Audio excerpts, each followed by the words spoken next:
Welcome back to the vlog. Today is a big video. We're going to do an update on EOT and bring you behind the scenes of all of it. I've been compiling a video for the last like 2 months, 2.5 months of factory visits, samples, photo shoots, other stuff I'm probably forgetting. Anyways, let's get into it. First off, starting back in November, I just got back from Tokyo at this point, and we had a bunch of final fall winter things I needed to sign off before they went out. So first up was this chore coat, which is already live, and they're beautiful. I've been wearing them nonstop, but we finally got these finished, and this is just the final sample. This is the final before they go out. I get one last look. We're good. Send it. Done. We also were looking at the sampling for the chore shirt. So we did the fatigues, which have been selling like hotcakes. My favorite pants we've done. And then we decided to do the same fabric in a chore shirt, kind of like our take on a French traditional chore shirt. Usually has like 3 or 4 pockets. We just have 2 big chest pockets, and we're gonna do this in this beautiful French blue and then a matching green. Also on today's visit was our new French terry program. So up until this point, we've been making all of our cotton, fleece, and French terry sweatshirts, hoodies, all that in Canada. We've since changed, and now it's all going to be made in the US. Quality is, I think, even better than the stuff we're doing in Canada. You might not notice. It's going to feel a bit different, but anyways. A lot of the stuff we model after, which you know, is vintage inspired, whether that's 70s, 80s, 90s, whatever it is. And a lot of the best vintage sweats are made in USA. So the bulk of our collection is already made in the US, so we thought, let's throw this in there. It starts as cotton grown in California and all the way through to a finished garment being made in California. So it's pretty cool.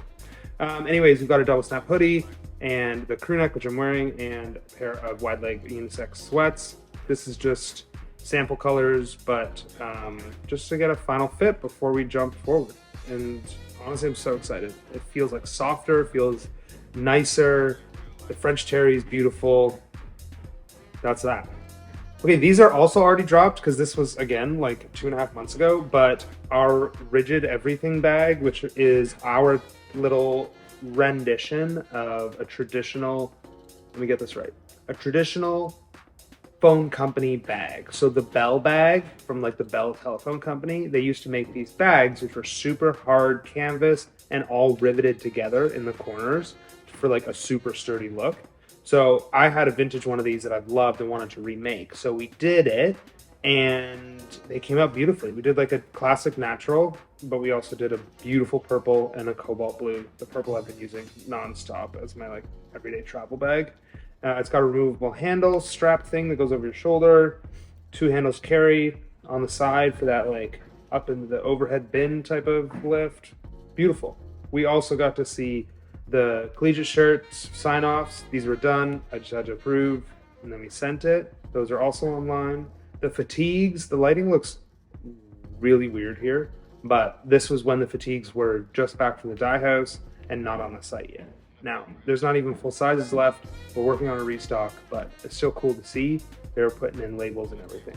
We also got to see them working on the dress shirt restock, which is also live. But the dress shirt was like a surprise winner for us. I didn't think this was going to be something that was so well received. Because to me, I don't know, you really have to try it on to know how great it is. We did this in a beautiful lightweight French cotton twill. So it's like, I don't even know how to explain it. It's like soft and buttery, and it just is 100% cotton, but it's not like stiff like an Oxford. We have a really nice, wide, loose 90s silhouette on this. So yeah, this is our factory. This is where the majority of our stuff gets made here in LA. It's pretty cool to see. I love always going for a checkup. I got a bunch of samples for knits for next year that we have to make decisions on. I've been traveling for a while, so I haven't been able to do so. But first is cotton. We have a new sweater coming out, so there's a few different sizes for what we want. This one I think is going to be too big, but this one I like how tight it is, so I think we're going to go ahead with that. And then also I had them do a sample for our normal fisherman knit in the same cotton because we're just upping the quality of the yarn. Not that the cotton yarn before was bad in any way. I love it. I wear it all the time. But I don't know, for a few extra dollars overall, we can get a higher quality yarn and the retail price will stay the same. So I don't think you're gonna notice a difference. It's really just me being nitpicky. All of these are for a knit t-shirt we're doing next year. I think I'm gonna go out for dinner and I just wanna wear a t-shirt, but also a t-shirt's not really nice enough. So we're going with a silk cotton blend. Now I have versions in the merino polo crochet that we did, which I decided we don't need two of the same thing.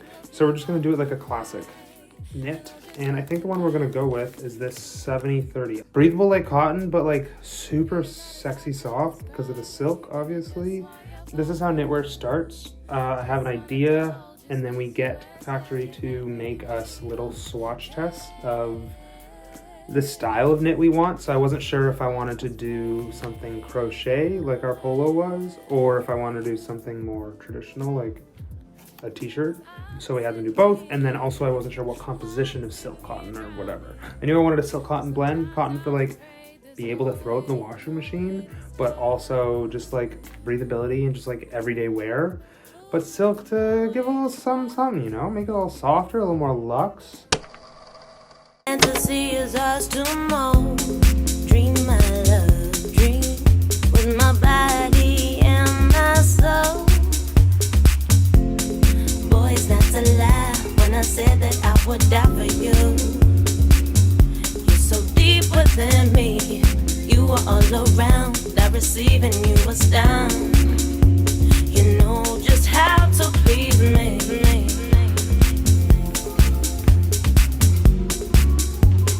3, 2, 1.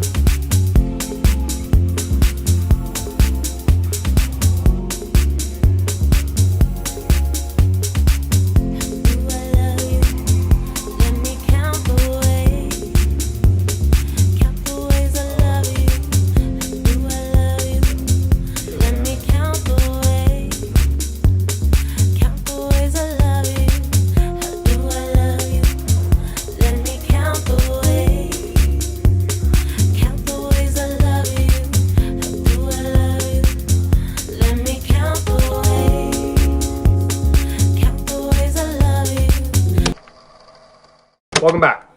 We're now in December. We're back at the factory. Those dress shirts that we saw at the beginning of the video, those are now done. They're getting steamed, they're getting packaged. And our factory has this new super cool steaming machine that is like fully automatic and like pretty crazy to watch. And in like 5 seconds flat, it goes from fully wrinkly to like perfectly pressed. So we're stoked on that. Also tried on the first pair of pleated trouser sample. Now they're great, but they just need to be more voluminous. Basically, I took a 70s pair of double pleats and we're gonna turn that into our pant. So here you can see it's like a little tighter in the hips and stuff. We're gonna keep the waist as is because I love where it sits, like right at your true waistline, belly button-ish, but just kind of exaggerate everything else below the waistline. And then the final chore was done. I put it on as like a full suit, which I don't know. I think it's just so fun. No one's gonna wear it as a suit, but I think it looks cool. These are looking like February, March for a release, as well as a restock of the chores. And then I also got a sample of the new suede card holder, which I've teased on Instagram if you've already seen. This thing's so nice. All right, welcome to our mill. So at the beginning of the video, I was telling you about how we're now bringing our French terry cotton production into the US, which is really exciting. And with that, we wanted to kind of document that process. So a much larger, more like documentary style, 2-minute long video was coming. But this was just a little quick preview for the vlog. The mill is super interesting. So basically you grow the cotton. In this case, it's grown in California. It gets woven into thread. And then that thread comes to this facility and turns into fabric. Now, they can basically do anything you want. Any type of cotton, any type of terry, whatever it is. They can do bamboo, they can do synthetics, anything. And then we go to the dye house next. So it's a different part of town. That same fabric comes in, they dye everything. So this is a massive facility. They're dyeing things for so many different brands. And basically this fabric turns from raw into whatever it is that we want it to be. So that was really cool, kind of full circle moment. And again, stay tuned for that full documentary piece of drop on EOT's Instagram.